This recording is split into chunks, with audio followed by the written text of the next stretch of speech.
Ya, selamat malam semua, Bapak Ibu Saudara yang dikasihi oleh Tuhan. Nah, malam ini saya melanjutkan kisah atau peristiwa di Kejadian pasal 10 dan pasal 11 ya. Kemarin kita sudah belajar tentang keluarga Nuh yang diselamatkan dari air bah. Kemudian Tuhan berjanji tidak akan menghukum dunia ini dengan air bah, dan bukti janjinya itu ya diperlihatkan Nuh pelangi ya, saudara-saudara, busurku kutaruh di awan, kata Tuhan ya. Nah, sekarang kita lihat di Kejadian pasal 10. Nah, itu tentang keturunan dari Nuh ya. Ini yang disampaikan Pak Har kemarin itu, apakah Tuhan menciptakan manusia yang lain ya. Tidak ada data bahwa Tuhan menciptakan manusia yang lain. Tapi yang diselamatkan dari air bah, Nuh, istrinya, 3 anak laki dan 3 menantunya. Nah, ini yang diselamatkan, dan dari mereka lah lahir bangsa-bangsa ya, saudara, lahir bangsa-bangsa. Nah, Kejadian pasal 10 di situ. Nah, coba kita lihat latar belakangnya, Bapak Ibu ya. Karena dosa dan kejahatan generasi Adam, Allah membinasakan melalui air bah. Kita sudah pelajari kemarin. Lalu Allah berjanji, dibuktikan dengan pelangi ya di awan itu, bahwa Tuhan Allah tidak akan membinasakan bumi dengan air bah lagi, tetapi dengan api. Nah, nanti ketika sampai di Kejadian 19 itu, penduduk Sodom dan Gomora yang kejahatannya juga luar biasa, Tuhan binasakan dengan api ya, saudara. Dan nanti 2 Petrus 3 ayat 7, yaitu di akhir zaman, maka dunia ini akan dibinasakan dengan api ya. Nah, tidak ada data tentang Allah menciptakan manusia yang baru setelah air bah yang kemarin kita sudah lihat. Nah, di ayat yang pertama, kalau Bapak Ibu perhatikan di situ sangat jelas, inilah daftar keturunan Sem, Ham, dan Yafet, anak-anak Nuh. Setelah air bah itu lahirlah anak-anak lelaki bagi mereka. Setelah air bah barulah Nuh punya cucu ya, saudara, punya cucu, cicit, dan seterusnya itu. Kalau kita lihat, kita baca di pasal yang ke-10.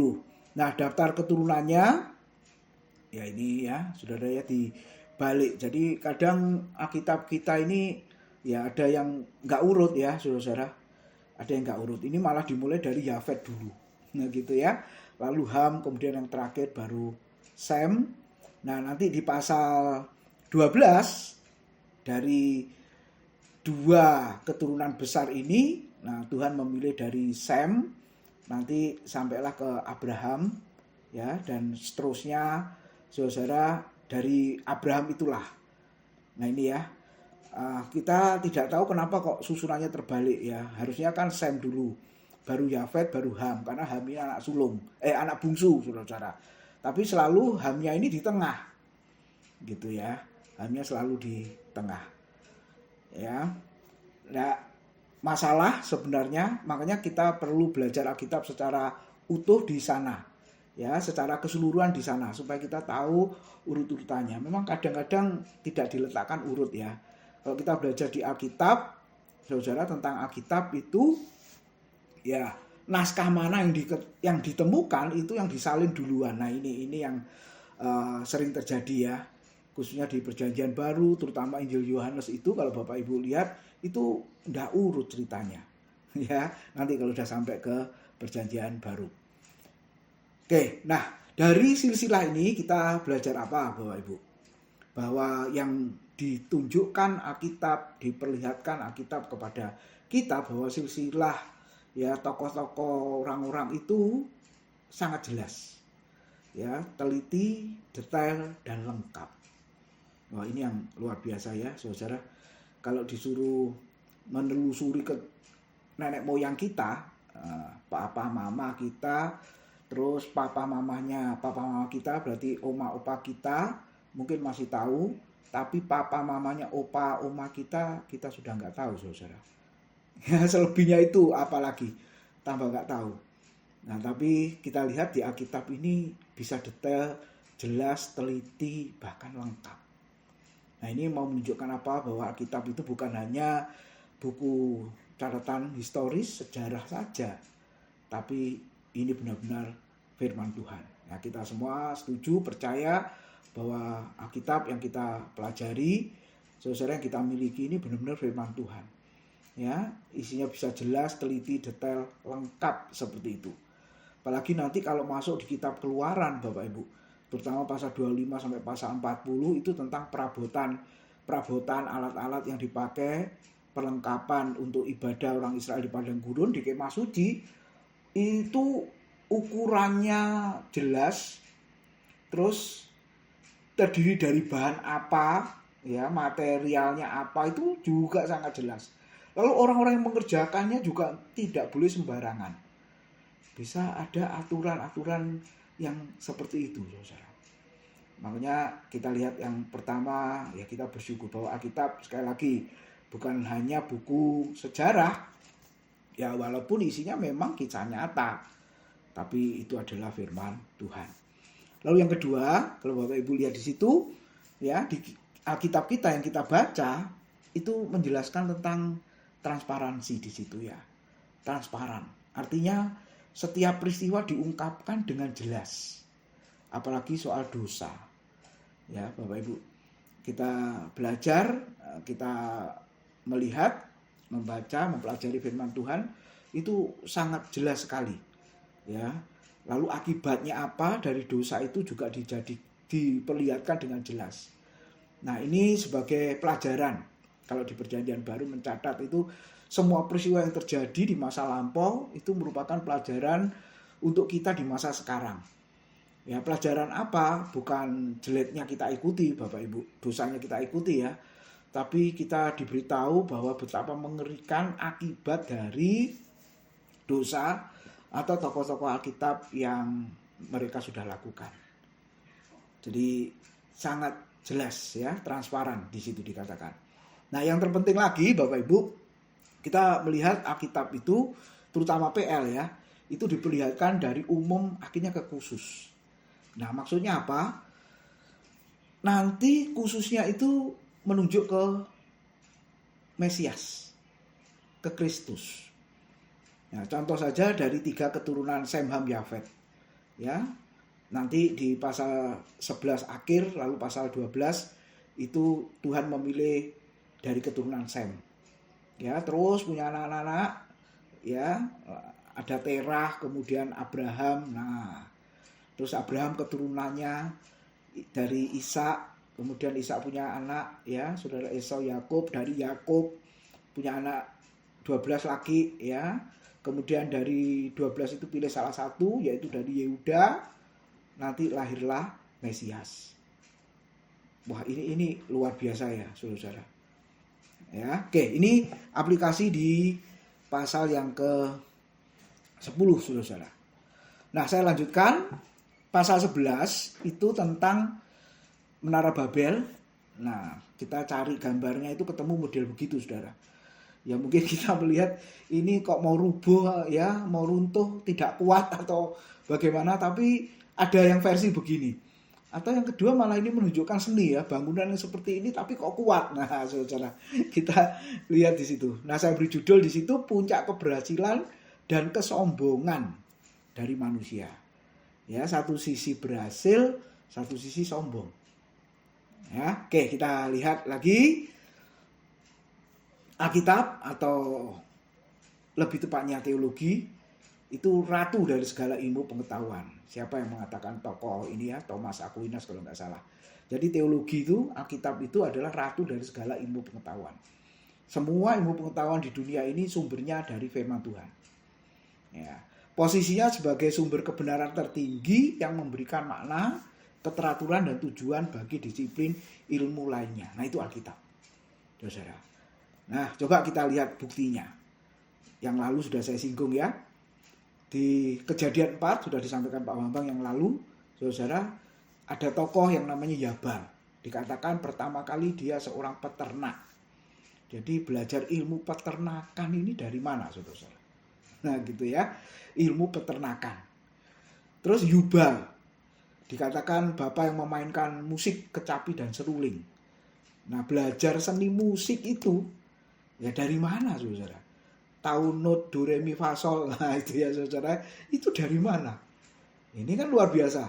Nah dari posisi ilmu pengetahuan yang pertama kali, nah sampai hari ini kan terus berkembang ya Bapak Ibu. Lalu kejadian 4:22 itu tentang disebut tubal kain, tukang tembaga dan tukang besi.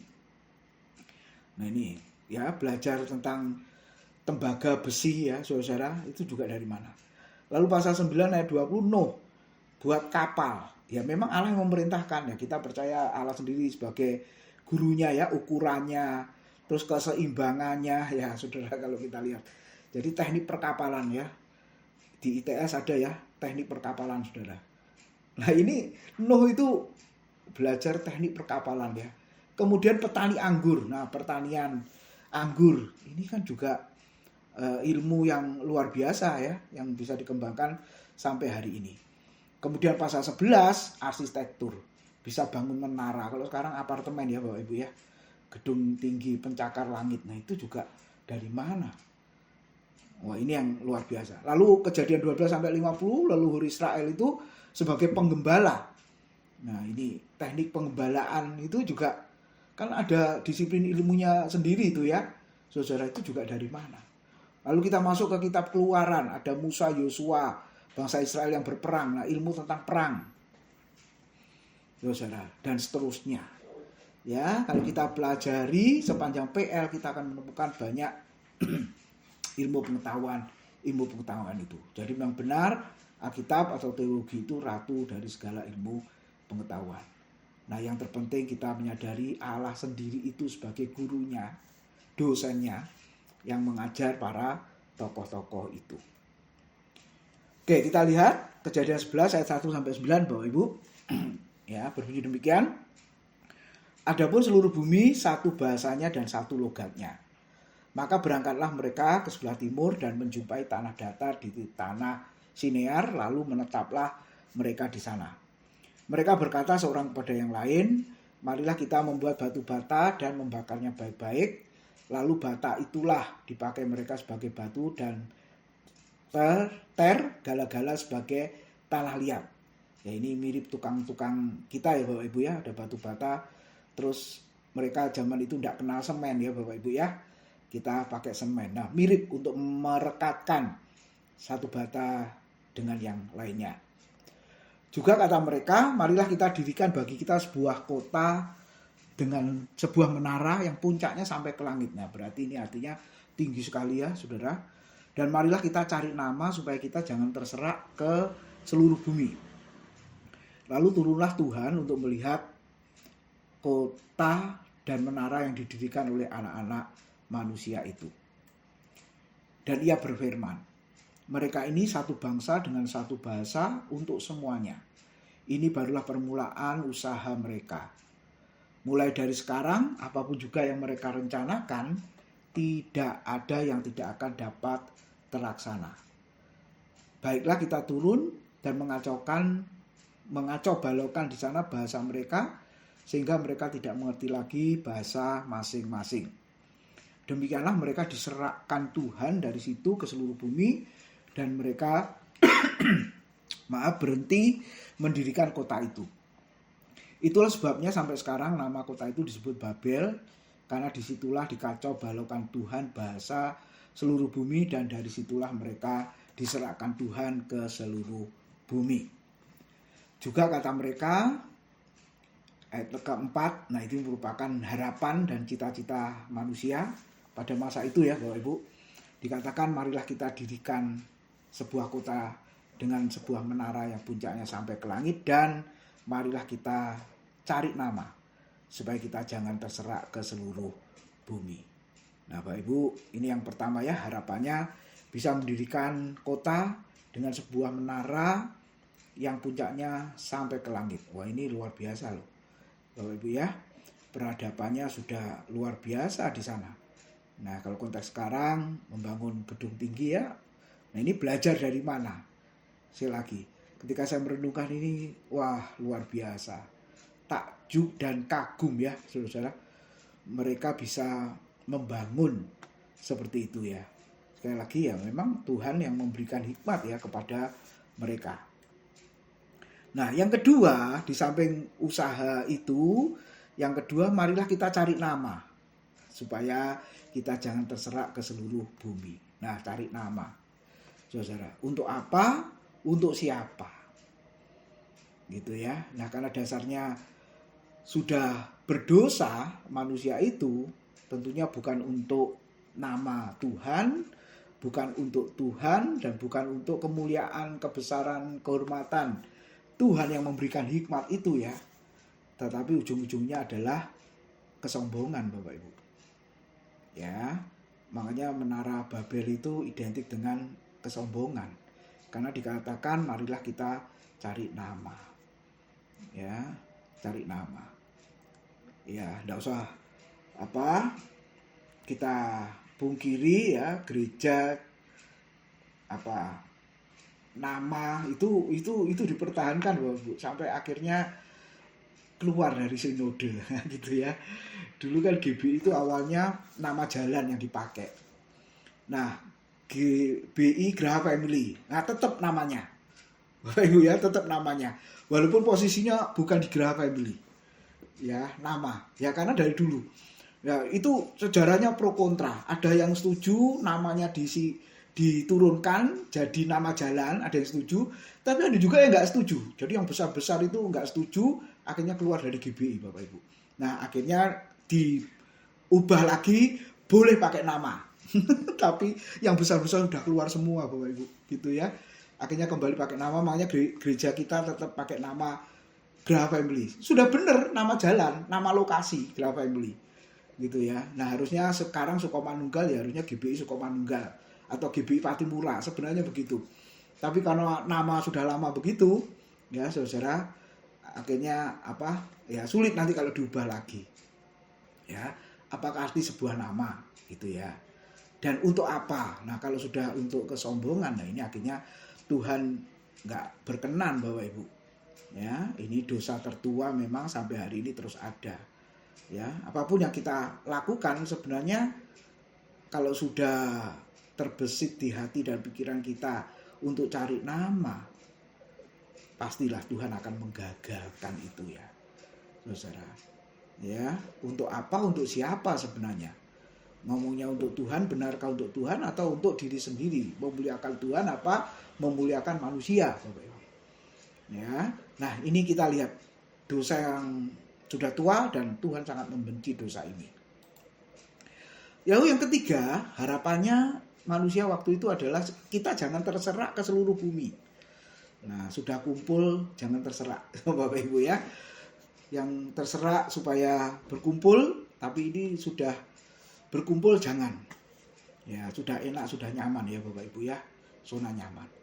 Tapi Bapak Ibu, ini luar biasanya. Tuhan tidak full ya, setuju itu Bapak Ibu ya. Makanya dikatakan demikianlah diserahkan Tuhan dari situ ke seluruh bumi. Ya. Jadi akhirnya Tuhan memerintahkan keluar dari kenyamanan itu. Bapak Ibu. Ya, Tuhan memerintahkan keluar dari kenyamanan itu. Ya, ada yang berkata kalau nggak keluar ini, nggak merantau ini, nggak maju-maju ya. Ada orang-orang yang ngomong begitu ya, saudara ya. Kalau nggak keluar, nggak maju kamu. Ya belum tentu yang sudah keluar maju juga enggak. Tapi paling tidak itu, ya kalau kita lihat ini anak-anak yang istri saya bimbing itu ya, keluar itu, rata-rata mereka jadi semangat luar biasa, Bapak Ibu. Gitu ya, keluar. Ya coba kalau nggak keluar, katanya gitu ya, mau jadi apa katanya. Nah, kita melihat saudara, Kristus sudah memberi contoh kita ya. Dia tinggalkan surga yang mulia untuk sampai ke dunia. Kalau boleh dikatakan dia juga tinggalkan zona nyamannya di surga itu, kemudian datang ke dalam dunia untuk menebus dosa kita manusia ini. Nah ini yang beda sekali ya antara harapan keinginan manusia dengan harapan dan keinginan Tuhan. Ya, bagaimana dengan kita? Nah, akibatnya apa ketika mereka melakukan semuanya itu? Ya, ayat 7, 8, dan 9 tadi Tuhan turun dan mengacau balokkan di sana bahasa mereka sehingga mereka masing-masing tidak mengerti lagi bahasanya. Jadi sederhananya yang mengerti bahasa berkelompok sendiri, yang sana mengerti bahasa yang berbeda berkelompok sendiri. Nah, akhirnya begitu Bapak Ibu. Ya, itu latar belakang ya tersebarnya bahasa-bahasa. Demikianlah mereka diserahkan Tuhan dari situ ke seluruh bumi dan mereka akhirnya berhenti mendirikan kota itu, ya, menyadari bahwa yang dilakukan itu tidak diperkenan oleh Tuhan, ya, akhirnya mereka terserak, kata Alkitab. Nah, apa hasilnya? Perkembangan bahasa, ya, manusia terserak ke seluruh bumi. Kita melihat di situ dari mengerti satu bahasa, ya, akhirnya tidak mengerti, dikacau balokkan tadi, ya saudara. Dari mereka bersatu, ya, nyaman, enak, kemudian tersebar, terpisah satu dengan yang lain. Nah, ini yang kita lihat ya dari prinsip perkembangan itu. Nah, kita diingatkan dengan satu peristiwa Pentakosta, Kisah Rasul 2 itu ayat 1 sampai 13. Kalau saudara perhatikan di situ ya, dari berbagai bangsa dan bahasa bersatu menjadi satu tubuh Kristus. Dari yang tidak mengerti bahasa, 15 bahasa di situ, bangsa, akhirnya jadi mengerti. Ya, makanya disebut bahasa lidah atau bahasa-bahasa lain. Roh Kudus yang memberi penafsiran, yang memberi pengertian itu. Nah, beda dengan yang Kejadian pasal 11 Menara Babel dari tadi Bapak Ibu, dari yang mengerti bahasa menjadi tidak mengerti. Ya, kemudian ada satu peristiwa dari yang tidak mengerti bahasa akhirnya menjadi mengerti. Dari yang tersebar menjadi bersatu, yaitu satu tubuh Kristus. Kalau kita lihat, ya, oke, supaya kita jangan terserak ke seluruh bumi. Padahal Bapak Ibu, ternyata Tuhan itu menghendaki supaya umatnya terserak pergi ke seluruh bumi. Nah, kita diingatkan dengan satu pesan Tuhan sebelum dia naik ke surga, yaitu tentang amanat agung ya, di Matius 28 ayat 19-20. Saya ambil dari terjemahan literal ini Bapak Ibu. Kata kerjanya itu hanya satu ya. Dikatakan oleh karena itu dengan pergi. Nah, harus pergi, tinggalkan tempat ya, tinggalkan zona nyaman itu. Terserahlah engkau ke seluruh bumi. Terus dengan pergi itu apa yang diperintahkan? Satu saja, muridkanlah semua bangsa atau suku-suku bangsa itu ya. Dengan cara apa? Membaptiskan mereka ke dalam nama Bapa dan Putra dan Roh Kudus, dan dengan mengajar mereka melakukan segala sesuatu apa saja yang sudah aku perintahkan kepadamu. Dan lihatlah aku ada bersamamu sepanjang masa sampai kesudahan zaman. Jadi perintahnya hanya satu Bapak Ibu. Dengan pergi kita memuridkan. Terus caranya memuridkan dengan apa? Dengan membaptis dan mengajar. Nah, jadi kita lihat saudara, yang namanya murid, pemuritan, nah ini sebenarnya kerinduan hati Tuhan, kehendak Tuhan di dalam firman-Nya. Jadi kelas ya otomatis kan murid di kelas Bapak Ibu ya. Dengan cara apa? Dengan membaptis dan mengajar. Jadi ketika diajar mengerti kebenaran firman, maka orang percaya itu ambil keputusan untuk dibaptis. Nah, itu tugas saya dan saudara. Pemuritan sekali lagi atau kelas itu perintah Yesus. Makanya kalau gereja nggak ada pemuritan, nggak ada kelas, itu sebenarnya apa? Itu yang dikehendaki oleh Tuhan. Nah, lalu apa motivasinya? Jangan-jangan seperti orang-orang di Menara Babel itu, supaya kita cari nama Bapak Ibu. Dan akhirnya nanti jadi kesombongan lagi kan, dan Tuhan tidak berkenan itu. Ya, tapi kita diingatkan kembali tentang pemuritan seperti malam hari ini ya, kelas Bapak Ibu, dengan cara membaptis dan mengajar. Dan Tuhan berjanji bahwa aku ada bersamamu sepanjang masa sampai kesudahan zaman. Jadi kesimpulannya kita lihat Bapak Ibu, dari mengerti bahasa kemudian dikacau balokkan, kemudian dibuat mengerti lagi. Kisah Rasul 2 ya, dan ini merupakan karya dari Roh Kudus. Lalu yang kedua, dari bersatu kemudian tersebar, kemudian bersatu kembali. menjadi satu tubuh Kristus, yaitu lahirnya gereja. Nah, supaya kita boleh menyadari panggilan kita, saudara, ketika sudah bersatu kembali menjadi satu tubuh Kristus, maka pemuritan atau kelas itu tetap kita lakukan. Amin. Kiranya Tuhan memberkati. Saya kembalikan ke Pak Rudi ya.